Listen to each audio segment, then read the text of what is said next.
At the midpoint of Kiyoshi Kurosawa's Tokyo Sonata, Megumi walks through her son's bedrooms. There, drawn across the floor in bright red chalk, are the words Kokkyo, symbolically separating them from the rest of the house. On first viewing, it seems like a childish prank or a bit of school-inspired mimicry, but take a moment and the metaphor hits you.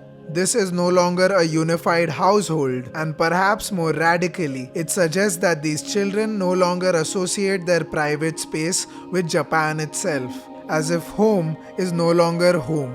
It is here that Kurosawa begins to externalize what was formerly hidden. If part 1 explored the internal topography of Japan, and part 2 of this analysis explored its spiritual hollowness, this movement begins to expose geographical exile, and this chalk line becomes a symbol of everything that has failed. The institution of the Japanese family, the myth of cultural cohesion, and the authority of the patriarchal state. Kenji, the youngest son, is not a loud rebel. He doesn't initially storm out of the house, scream, or argue. His first line of resistance is quiet, yet deeply subversive. It is what we can call Naizai Suru Teiko. We see him sitting in his grammar class as the teacher drills his students in honorifics. Politeness in Japan, Keigo, is not just a way of speaking, it's a cultural code. A signifier of hierarchy, respect, and conformity.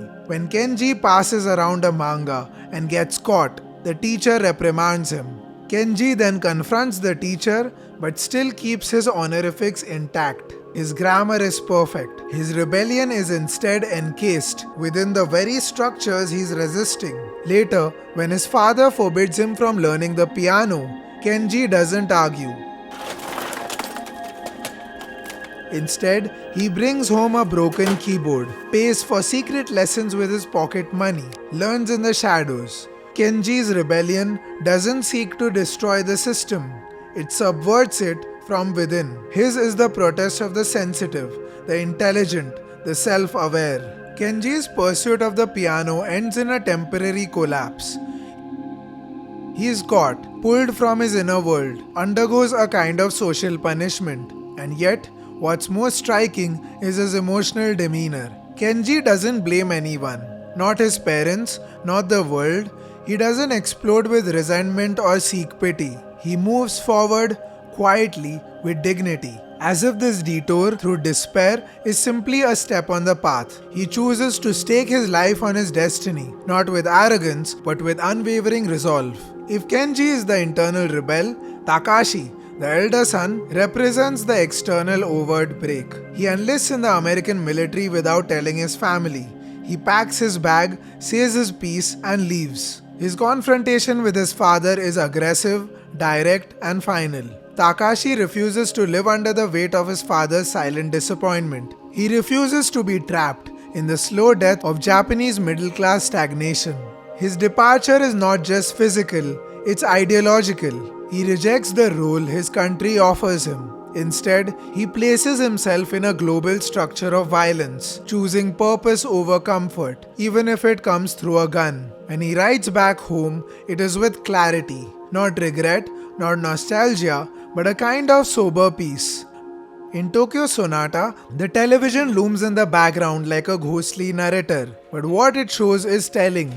News about China's coal productivity, America's military, and the involvement of Japanese youth in their campaigns. Rarely does it mention Japan itself. This isn't oversight, it's erasure. The irony is suffocating. Kurosawa uses this absence brilliantly. He turns the television into an oracle of Japan's irrelevance. The family, like the country, sits passively watching their own dissolution.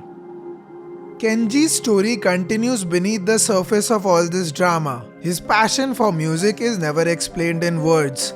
It just exists. It is his only truth. Even after his fall, after his brief time in jail, we do not get to see him return to the piano immediately. 3 months later, the time finally comes when we get to hear him play uninterrupted.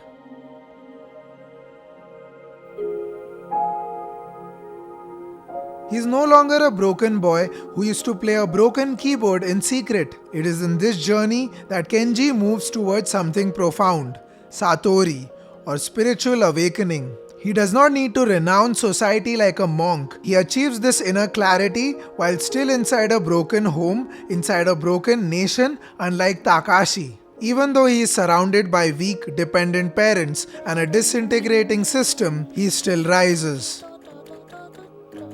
For this reason, the final scene is the heart of Tokyo Sonata. Kenji sits at the piano. His parents, now humbled and unsure, watch him from the crowd. This is not just a performance, it is a Seijo na Shunkan. Under Kiyoshi Kurosawa's hauntingly restrained direction and Akiko Ashizawa's tranquil cinematography, the frames breathe, and in that breath, something shifts. The sun they tried to silence becomes Japan's rising sun. And it is not because Kenji has achieved something, it is because he has remained honest. In a culture often defined by masks, obligations, and submission, Kenji's spirit rings true. In part 2, we spoke of how each family member retraced their own steps back home, seeking identity, reclaiming autonomy. But Kenji, in some ways, never left. He was already detached, already observant. All he needed was encouragement.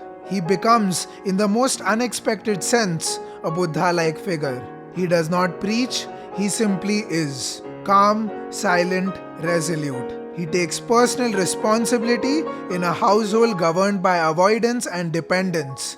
His rebellion isn't destructive, it is buoyant with authenticity.